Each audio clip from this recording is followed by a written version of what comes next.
जगत में प्रत्येक व्यक्ति को किसी न किसी प्रकार की निर्बलता अवश्य होती है। जैसे कोई बहुत तेजी से दौड़ नहीं पाता तो कोई अधिक भार नहीं उठा पाता, कोई असाध्य रोग से पीड़ित रहता है तो कोई पढ़े हुए पाठों को स्मरण में नहीं रख पाता। ऐसे अनेकों उदाहरण और भी हैं।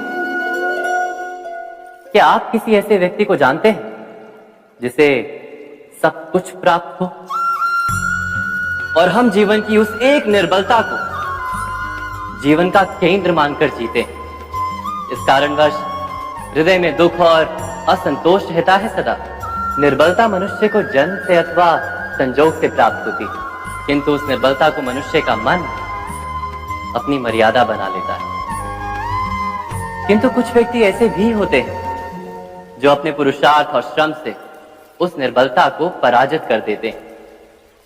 क्या भेद है उनमें और अन्य लोगों में? क्या आपने कभी विचार किया है? सरल सा उत्तर है इसका। जो व्यक्ति निर्बलता से पराजित नहीं होता, जो पुरुषार्थ करने का साहस रखता है हृदय में, वो निर्बलता को पार कर जाता है। अर्थात निर्बलता अवश्य ईश्वर देता है, किंतु मर्यादा मनुष्य का मन ही निर्मित करता है। स्वयं विचार कीजिए।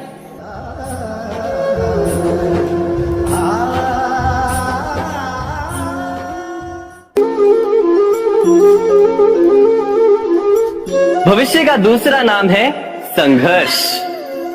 हृदय में आज इच्छा होती है और यदि पूर्ण नहीं हो पाती तो हृदय भविष्य की योजना बनाता है। भविष्य में इच्छा पूर्ण होगी ऐसी कल्पना करता रहता है, किंतु जीवन ना तो भविष्य में है ना अतीत में। जीवन तो इस क्षण का नाम, अर्थात इस क्षण का अनुभव ही जीवन का अनुभव।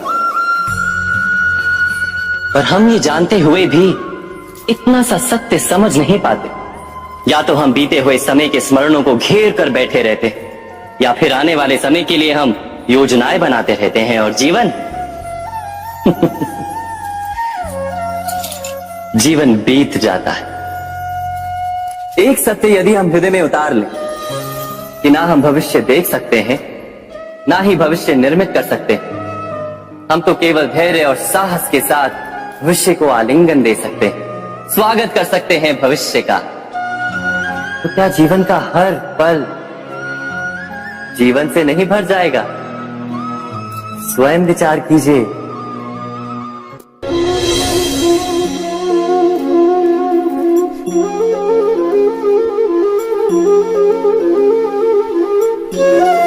ज्ञान प्राप्ति सदा ही समर्पण से होती है, ये हम सब जानते हैं।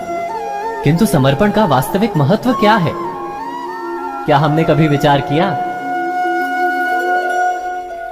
मनुष्य का मन सदा ही ज्ञान प्राप्ति में विभिन्न बाधाओं को उत्पन्न करता है। कभी किसी अन्य विद्यार्थी से ईर्ष्या हो जाती है, कभी पढ़ाए हुए पाठों पर संदेह जमता है, और कभी गुरु द्वारा दिया गया दंड मन को अहंकार से भर देता है। नहीं, क्या ऐसा नहीं होता? न जाने कैसे कैसे विचार मन को भटकाते हैं, और मन की इसी अयोग्य स्थिति के कारण हम ज्ञान प्राप्त नहीं कर पाते। मन की योग्य स्थिति केवल समर्पण से निर्मित होती है। समर्पण मनुष्य के अहंकार का नाश करता है, ईर्ष्या, महत्वाकांक्षा आदि भावनाओं को दूर कर हृदय को शांत करता है और मन को एकाग्र करता है। वास्तव में ईश्वर की सृष्टि में ना ज्ञान की मर्यादा है ना ज्ञानियों की। गुरु दत्तात्रेय ने तो गाय और श्वान से भी ज्ञान प्राप्त कर लिया था। अर्थात विषय ब्रह्म ज्ञान का हो या जीवन के ज्ञान का या गुरुकुल में प्राप्त होने वाले ज्ञान का, उसकी प्राप्ति के लिए गुरु से अधिक महत्व है उस गुरु के प्रति हमारा समर्पण। क्या ये सत्य नहीं?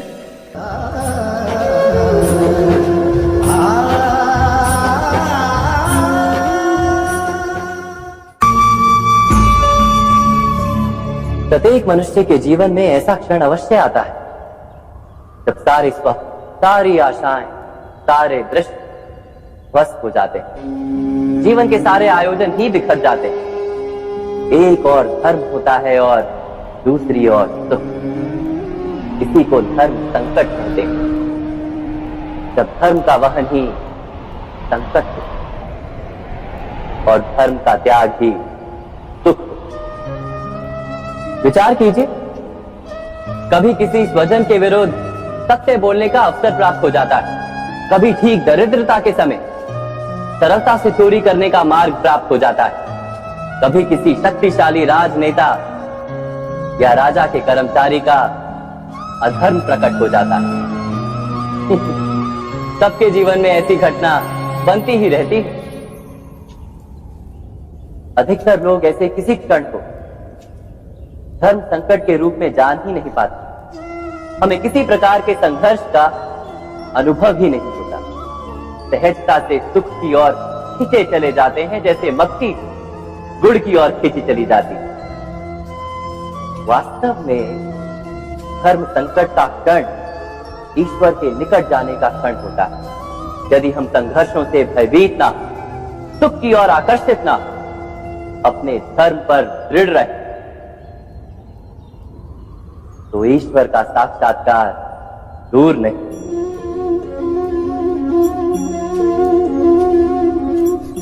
पवन से युद्ध करने वाला पत्ता यदि पेड़ से गिरता है तो भी आकाश की ओर उठता है। पवन से झुकने वाली घास वही भूमि पर रह जाती है। अर्थात धर्म संकट से यदि हम संकट को ही टाल दें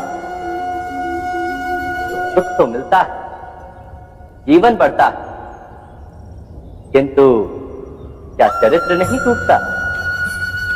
क्या आत्मा दरिद्र नहीं हो जाती? क्या ईश्वर से अंतर नहीं हो जाता? स्वयं विचार कीजिए। दो व्यक्ति जब निकट आते हैं तो एक दूसरे के लिए सीमाएं और मर्यादाएं निर्मित करने का प्रयत्न अवश्य करते हैं। हम यदि सारे संबंधों पर विचार करें तो देखेंगे कि इन सारे संबंधों का आधार यही सीमाएं हैं जो हम दूसरों के लिए निर्मित करते हैं। और यदि अनजाने में भी कोई अन्य व्यक्ति इन सीमाओं को तोड़ता है तो उसी क्षण हमारा हृदय क्रोध से भर जाता है। इन सीमाओं का वास्तविक रूप क्या है?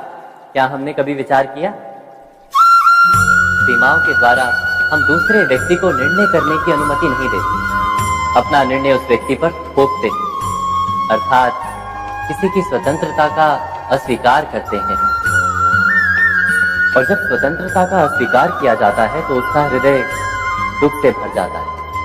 और जब वो सीमाओं को तोड़ता है तो हमारा हृदय क्रोध से भर जाता है। क्या ऐसा नहीं होता?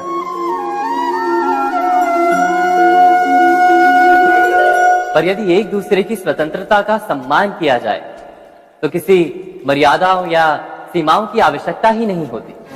अर्थात जिस प्रकार स्वीकार किसी संबंध का देह है, क्या वैसे ही स्वतंत्रता किसी संबंध की आत्मा नहीं? स्वयं विचार कीजिए। सबके जीवन में ऐसा प्रसंग अवश्य आता है कि सत्य कहने का निश्चय होता है हृदय में, किंतु मुख से सत्य निकल नहीं पाता। कोई भय मन को घेर लेता है। किसी घटना अथवा प्रसंग के बारे में बात करना या फिर स्वयं से कोई भूल हो जाए उसके बारे में कुछ बोलना, क्या ये सत्य है? नहीं, ये तो केवल तथ्य है। अर्थात जैसा हुआ था वैसा केवल बोल देना सामान्य सी बात है। किंतु कभी कभी उस तथ्य को बोलते हुए भी भय लगता है।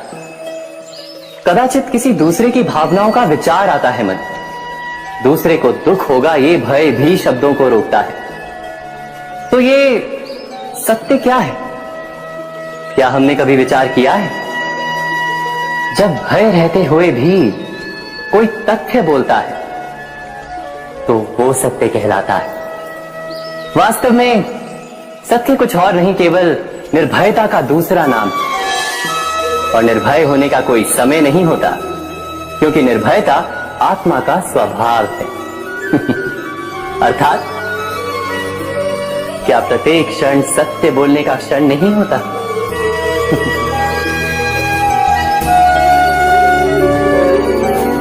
स्वयं विचार कीजिए। श्रेष्ठता का क्या अर्थ है? श्रेष्ठता का अर्थ है दूसरों से अधिक ज्ञान प्राप्त करना। अर्थात मूल्य इस बात का नहीं कि स्वयं कितना ज्ञान प्राप्त किया, मूल्य इस बात का है कि प्राप्त किया हुआ ज्ञान अन्य लोगों से कितना अधिक है। अर्थात श्रेष्ठता की इच्छा ज्ञान प्राप्ति को भी एक स्पर्धा बना देती है, और स्पर्धा में विजय अंतिम कब होती है? कुछ समय के लिए तो श्रेष्ठ बना जा सकता है, किंतु सदा के लिए कोई श्रेष्ठ नहीं रह पाता। फिर वही असंतोष, पीड़ा और संघर्ष जन्म लेता है। किंतु श्रेष्ठ बनने के बदले यदि उत्तम बनने का प्रयत्न करें तो क्या होगा? उत्तम का अर्थ है कि जितना प्राप्त करने योग्य है वो सब प्राप्त करना, किसी से अधिक पाने की इच्छा से नहीं, मात्र आत्मा की तृप्ति हेतु कुछ प्राप्त करना। उत्तम के मार्ग पर किसी अन्य से स्पर्धा नहीं होती, स्वयं अपने आप से स्पर्धा होती है। अर्थात उत्तम बनने का प्रयत्न करने वाले को देर अबेर सारा ज्ञान प्राप्त हो जाता है, बिना प्रयत्न के ही वो श्रेष्ठ बन जाता है। किंतु जो श्रेष्ठ बनने का प्रयत्न करता है वो श्रेष्ठ बने या ना बने, उत्तम कभी नहीं बन पाता।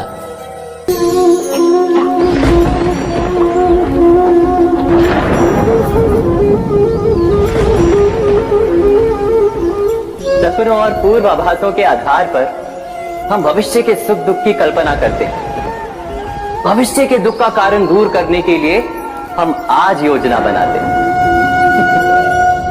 किंतु कल के संकट को आज निर्मूल करने से हमें लाभ मिलता है या हानि पहुंचती है, ये प्रश्न हम कभी नहीं करते। सत्य तो ये है कि संकट और उसका निवारण साथ जनते हैं, व्यक्ति के लिए भी और सृष्टि के लिए भी। नहीं, आप अपने भूतकाल का स्मरण कीजिए, इतिहास को देखिए, आप तुरंत ही ये जान पाएंगे कि जब जब संकट आता है तब तब उसका निवारण करने वाली शक्ति भी जन्म लेती है। यही तो जगत का चलन है। वस्तुतः संकट ही शक्ति के जन्म का कारण है। प्रत्येक व्यक्ति जब संकट से निकलता है तो एक पद आगे बढ़ा होता है, अधिक चमकता है, आत्मविश्वास से अधिक भरा होता है, न केवल अपने लिए अपितु विश्व के लिए भी। क्या ये सत्य नहीं? वास्तव में संकट का जन्म है एक अवसर का जन्म, अपने आप को बदलने का, अपने विचारों को ऊंचाई पर करने का अवसर, अपनी आत्मा को बलवान और ज्ञान मंडित बनाने का अवसर।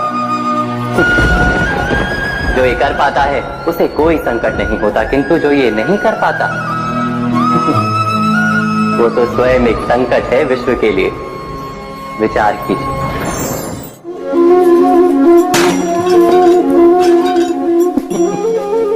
स्वयं विचार कीजिए।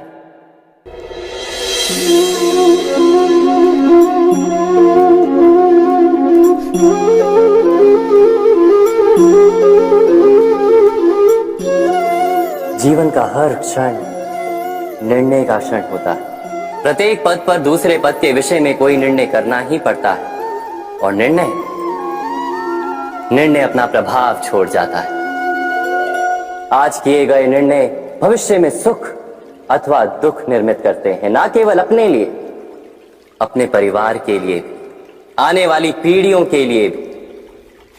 जब कोई दुविधा सामने आती है तो मन व्याकुल हो जाता है, अनिश्चय से भर जाता है। निर्णय का वो क्षण युद्ध बन जाता है और मन बन जाता है युद्ध भूमि।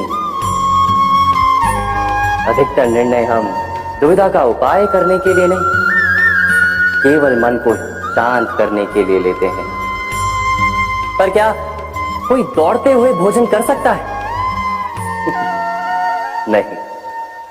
तो क्या युद्ध से जूझता हुआ मन कोई योग्य निर्णय ले पाएगा?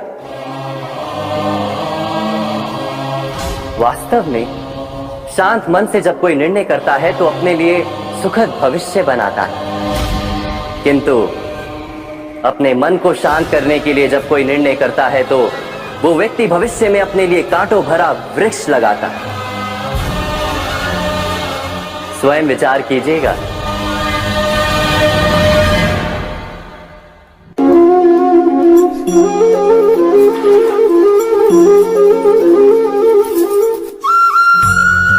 जीवन में आने वाले संघर्षों के लिए जब मनुष्य स्वयं को योग्य नहीं मानता, जब उसे अपने ही बल पर विश्वास नहीं रहता, तब वो सद्गुणों को त्याग कर दुर्गुणों को अपनाता है। वस्तुतः मनुष्य के जीवन में दुर्जनता जन्म ही तब लेती है जब उसके अंतर में आत्मविश्वास नहीं होता। आत्मविश्वास ही अच्छाई को धारण करता है। ये आत्मविश्वास है क्या? जब मनुष्य ये मानता है कि जीवन का संघर्ष उसे दुर्बल बनाता है, तो उसे अपने ऊपर विश्वास नहीं रहता। वो संघर्ष के पार जाने के बदले संघर्ष से छूटने के उपाय ढूंढने लगता है। किंतु जब वो ये समझता है कि ये संघर्ष उसे अधिक शक्तिशाली बनाते हैं, ठीक जैसे व्यायाम करने से देह की शक्ति बढ़ती है, तो प्रत्येक संघर्ष के साथ उसका उत्साह बढ़ता है। अर्थात आत्मविश्वास और कुछ भी नहीं, मन की स्थिति जीवन को देखने का दृष्टिकोण मात्र है, और जीवन का दृष्टिकोण तो मनुष्य के अपने वश में होता है। स्वयं विचार कीजिए।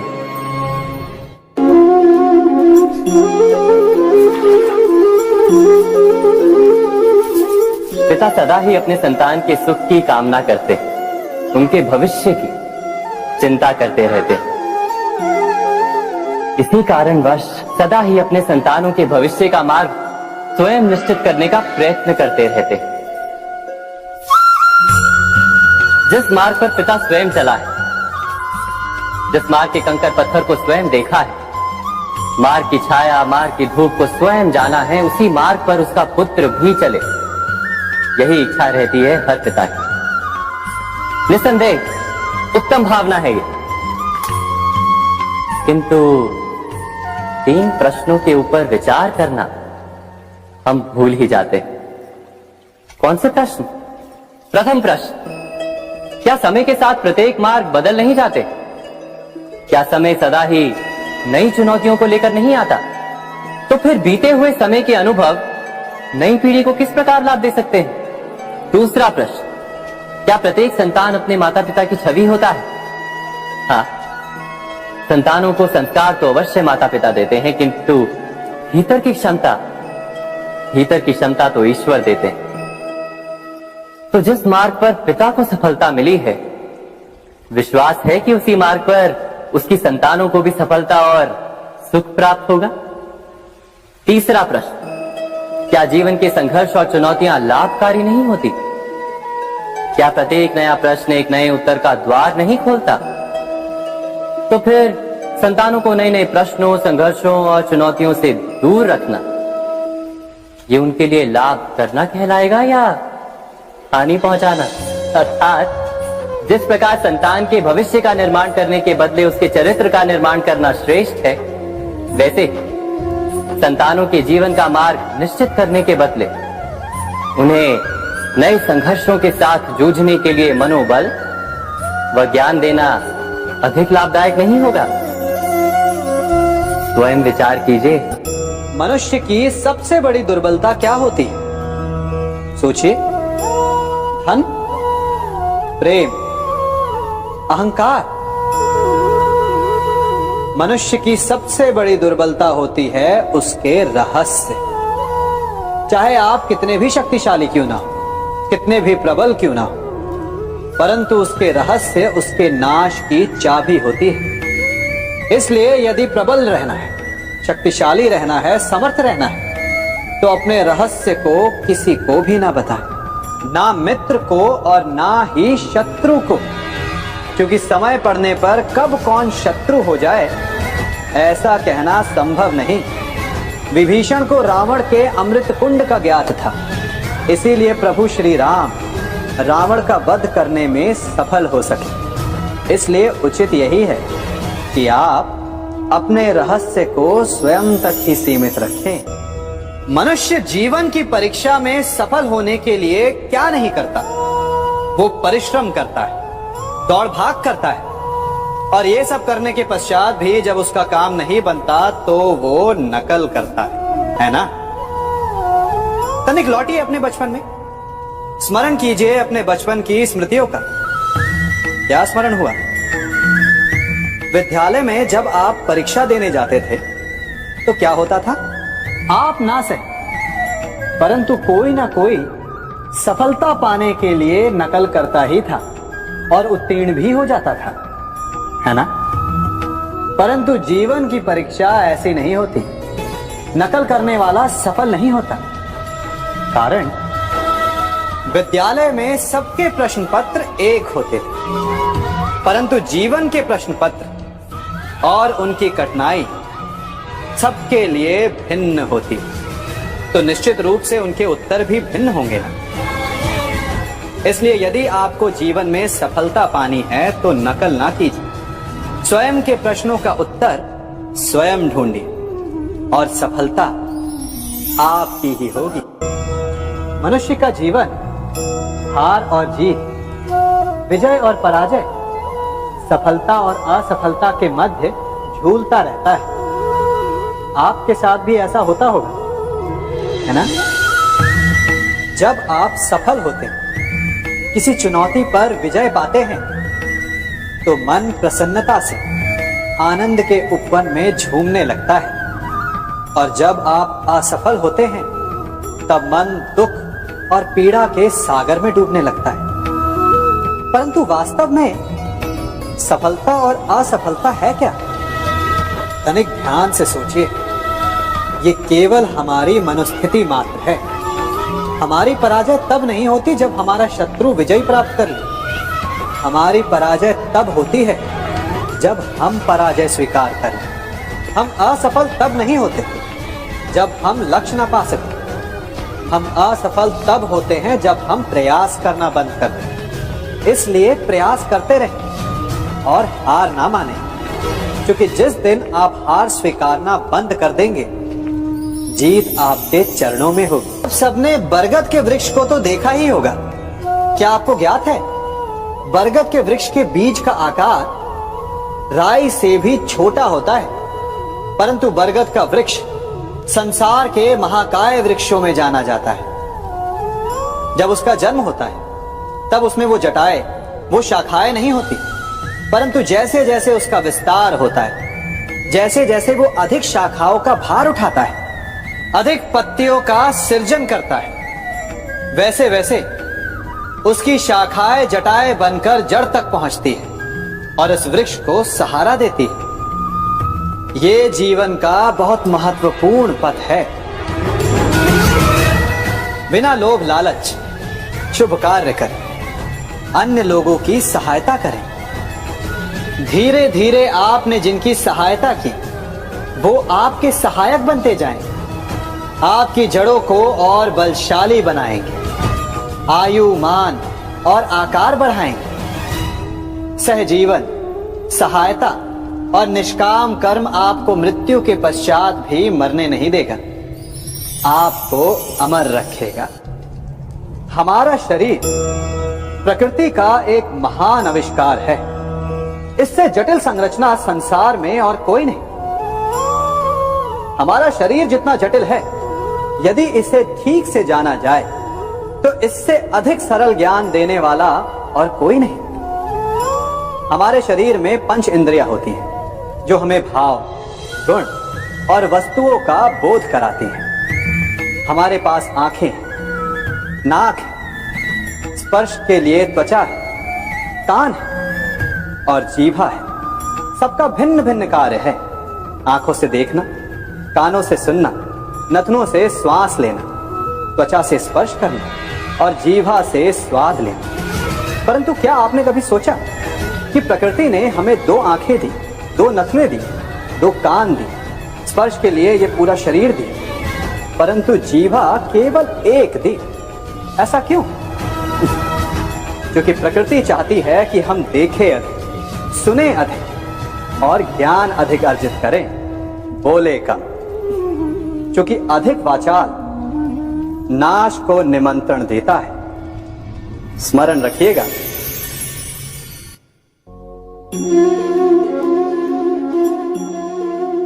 ये सदा यही कहते आए कि यदि आगे बढ़ना है तो अपनों का साथ दो। सत्य कहते हैं, अपनों का साथ देना ही चाहिए, परंतु साथ देने से पूर्व ये अवश्य पहचान लेना चाहिए कि अपने हैं कौन। क्या अपने वही होते हैं जिनके साथ हमारा रक्त संबंध होता है, या अपने मित्र? अपने वो होते हैं जो हमें सद्कार्य के लिए प्रेरित करें, हमें आगे बढ़ाएं, हमारा साथ दें। और वो जिनका साथ देने से समाज का नाश, धर्म की हानि हो, वो सगे हो करके भी सगे नहीं होते। इसलिए जब अपनों की परिभाषा का चुनाव करें तो उन्हें अपना माने जो आपका साथ दे, उन्हें नहीं जो हमें अज्ञान के मार्ग पर ले जाएं।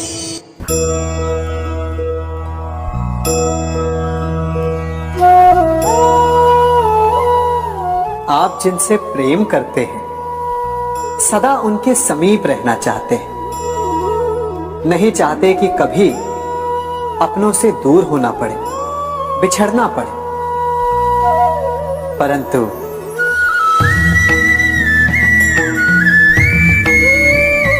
एक समय के पश्चात अपनों से दूर हो जाना उन्नति के लिए आवश्यक है। आप माता पिता हैं। यदि आप अपनी संतान के जीवन के हर पथ पर उनका मार्गदर्शन करते रहेंगे तो आपकी संतान स्वयं मार्ग चुनना कैसे सीखेगी? मार्ग के कांटों से स्वयं को बचाना कैसे सीखेगी? इसीलिए एक समय के पश्चात अपनों से बनाई गई दूरी सदा लाभदायक रहती है। आज मैं आप सबको एक कथा सुनाता हूं। एक दिन प्रातः एक व्यापारी अपने घर से निकला। घर से निकलते ही एक बिल्ली ने उस व्यापारी का मार्ग काट दिया। व्यापारी घबरा गया, वो फिर से घर लौट गया और शुभ घड़ी की प्रतीक्षा करने लगा। और जब वो पुनः अपने घर से निकला तब वो वाहन जा चुका था जिससे राजा तक पहुंचकर उसे भेंट देनी थी। राजा को भेंट नहीं मिली। राजा क्रोधित हो गए। राजा ने उस व्यापारी का व्यापार बंद करवा दिया। इस कारण व्यापारी क्रोधित होकर घर पर अपनी पत्नी से लड़ बैठा। पत्नी अपने बच्चों समेत मैके वापस चली गई और उस व्यापारी के जीवन में यदि कुछ रह गया था तो केवल अंधकार। और इन सब का कारण वो उस बिल्ली को मानता रहा जिसने उसका मार्ग काटा था। ऐसा ही एक दूसरा व्यापारी राजा को भेंट देने निकला और उस व्यापारी का मार्ग भी एक बिल्ली ने काट दिया। वो व्यापारी तनिक घबराया, परंतु उसने आगे बढ़ना अधिक उचित समझा। राजा तक वो समय पर पहुंचा। उसने राजा को भेंट दी। राजा प्रसन्न हुए और राजा ने व्यापारी को अपना व्यापार बढ़ाने की अनुमति दी, स्वर्ण आभूषण दी। जब व्यापारी घर पर पहुंचा तो पत्नी को आभूषण और अपने बच्चों को देने के लिए वस्त्र थे उसके पास। हर ओर प्रसन्नता थी। समझ रहे हैं ना? दोनों के साथ एक ही प्रकार की घटना हुई, परंतु दोनों की प्रतिक्रिया भिन्न थी। ऐसा ही हमारा जीवन भी है। हमारे जीवन में प्रारब्ध का अपना स्थान है, परंतु उससे कई अधिक महत्वपूर्ण हमारी प्रतिक्रिया, हमारे सोच का प्रभाव है, क्योंकि यही हमारे जीवन को आकार देते हैं। इसलिए अपनी सोच को सकारात्मक रखिए। आपका जीवन सदैव आनंदमय।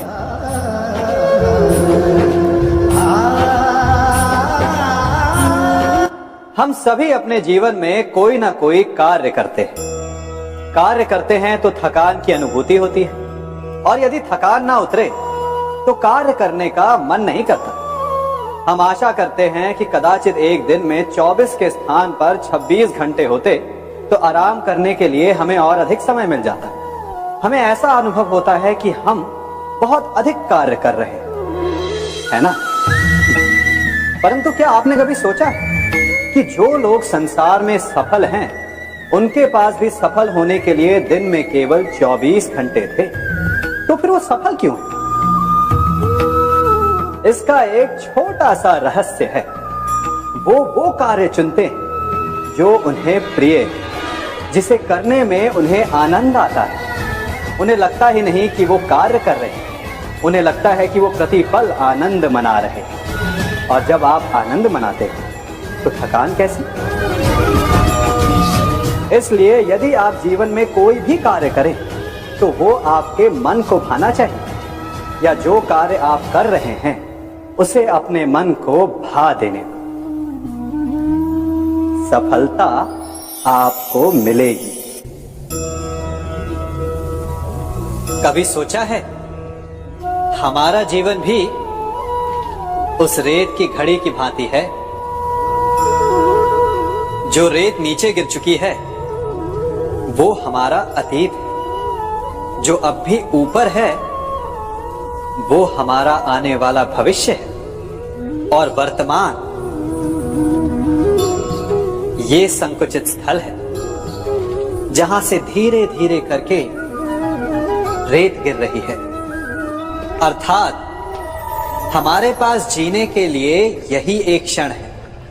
उसका उपयोग कैसे करना है ये हम पर निर्भर करता है। जो बीत गया उसका दुख मनाना है, या जो भविष्य में होने वाला है उसकी प्रतीक्षा में क्रोध करना है। सब कुछ करने के लिए यही एक क्षण है।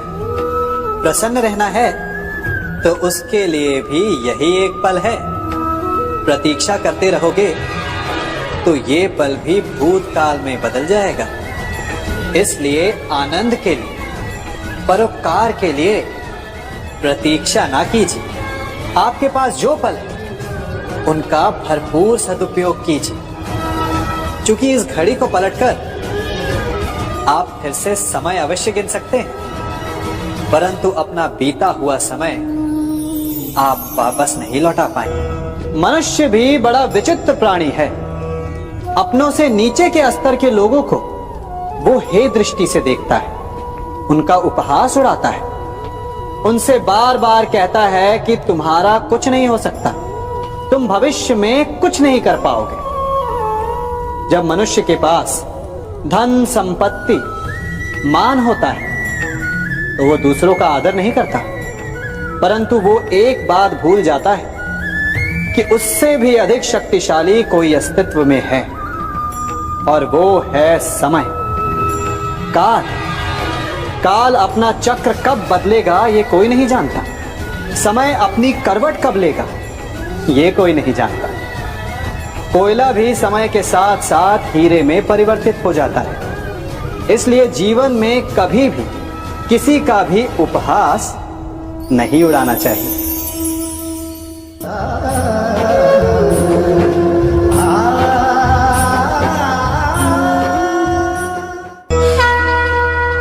गर्व, अभिमान और अहंकार, ये तीनों सुनने में एक जैसे लगते हैं, परंतु तीनों का अर्थ भिन्न होता है और परिणाम भी। तीनों का आरंभ प्रेम से होता है। स्वयं से प्रेम, परिश्रम हमारे मन में गर्व को जन्म देता है, और सफलता अभिमान जगाती है। यहां तक ठीक है, परंतु जब ये भावना अहंकार बन जाती है तब वो समस्या बन जाती है, क्योंकि सबसे बुरा अंत अहंकारी का ही होता है।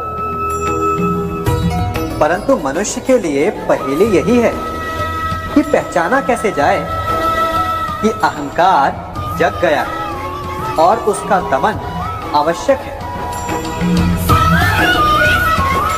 इसका उत्तर मैं नहीं, आपका मन देगा। जब तक आप स्वयं से प्रसन्न हैं, जब तक आप सबसे ऊंचा उठने का प्रयास कर रहे हैं, तब तक ठीक है। परंतु जब आपके मन में दूसरों को नीचा समझने का भाव आ जाए तो सावधान हो जाइए, क्योंकि यही अहंकार है जो वास्तव में आपको हीन कर रहा है।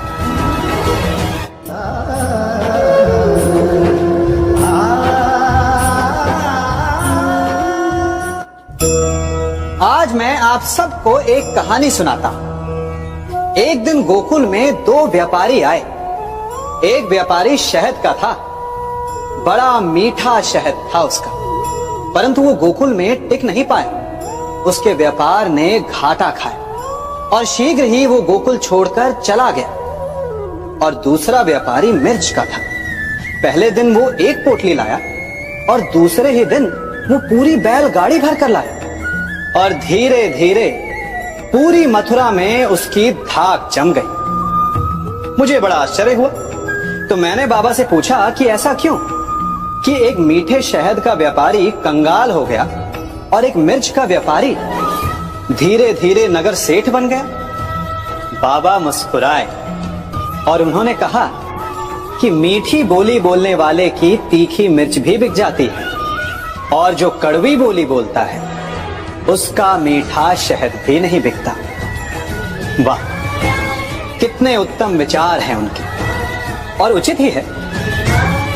मनुष्य अपने जीवन में सदैव अपने वचनों से उठता है और अपने वचनों से ही गिरता है। इसलिए अपने जीवन में सदैव मीठी बोली बोलने का प्रयास कीजिए, आपका जीवन सरल हो जाएगा। मनुष्य की सबसे बड़ी दुर्बलता क्या होती है? सोचिए।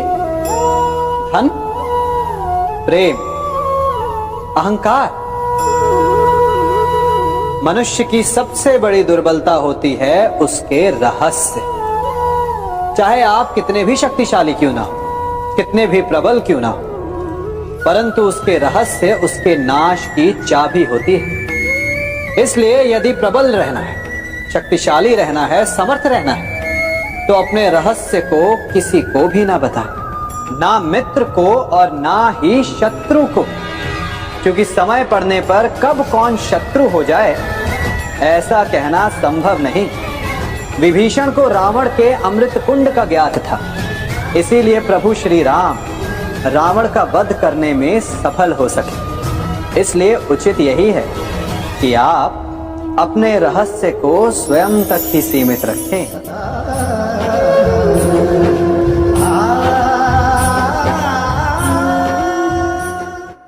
युवा अवस्था भी हमारे जीवन का कितना सुंदर काल होता है ना। बाहु में बल, मन में कुछ बड़ा कर जाने की चाह, आंखों में भविष्य के सुंदर और कोमल सपने। और इसी अवस्था में मनुष्य के भीतर पनपता है प्रेम। किसी को देखकर उस पर मन मोहित हो जाता है और फिर मनुष्य अपना सब कुछ उस पर न्यौछावर कर देना चाहता है। फिर प्रेम की परिणति होती है विवाह में। क्यों?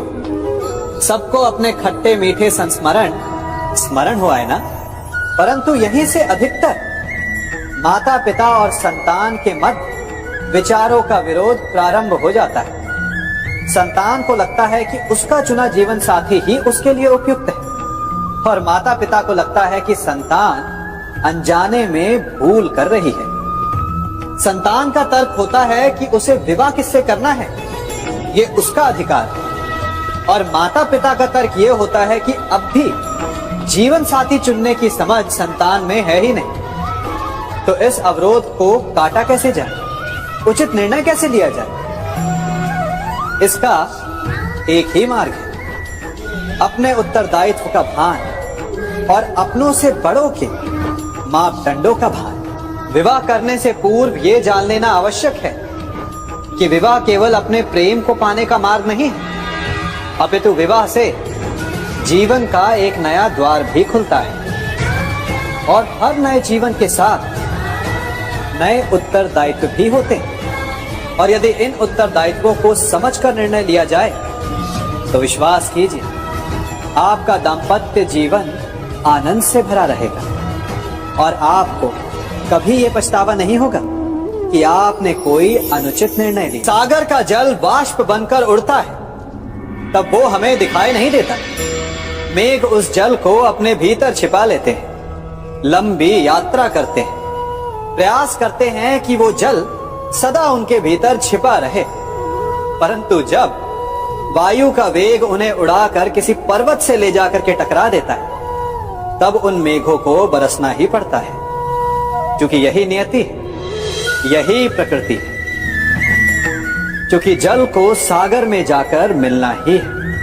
ठीक ऐसा ही हमारे साथ भी होता है। हम सत्य अपने मन के मेघों में चाहे जितना छिपाने का प्रयास कर लें, परंतु समय की आंधी उसे वास्तविकता के पर्वत से ले जाकर के टकराकर हमारे समक्ष ले ही आती है। जिस भय के कारण आप सत्य को सामने नहीं लेकर आना चाहते, एक दिन वही भय हमारे समक्ष आकर खड़ा हो जाता है और फिर हम लाचार हो जाते हैं, क्योंकि हमने उस भय का सामना करने की तैयारी नहीं की होती। इसलिए सत्य से भागे नहीं, उसे छिपाए भी नहीं, उसे स्वीकार करें। भविष्य की बड़ी विपत्ति से बच जाएंगे।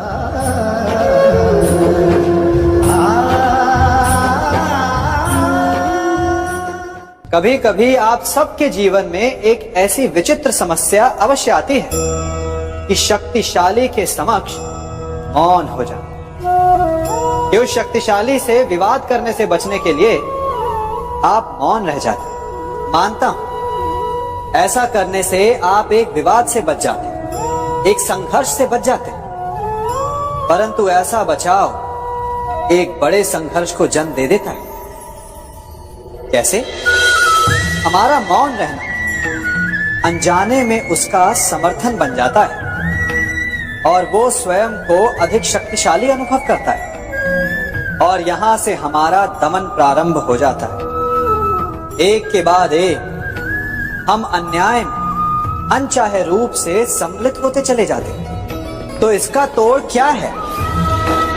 ये समझने के लिए ये जानना आवश्यक है कि ऐसी कौन सी बात है जो आपको विरोध करने से रोकती है। ये सामने वाले की शक्ति नहीं जो आपको रोकती है, यह आपके भीतर छिपा भय है जो आपको रोकता है। हाँ, कभी कभी भय आपकी सुरक्षा अवश्य कर सकता है, परंतु साथ साथ ये भी जानना आवश्यक है कि ये भय ही है जो आपको मौन भी रखता है। इसलिए अपने मन से भय को निकालिए और खुलकर अनीति का, अन्याय का विरोध कीजिए और फिर देखिएगा आपका मन कितना मुक्त, कितना हल्का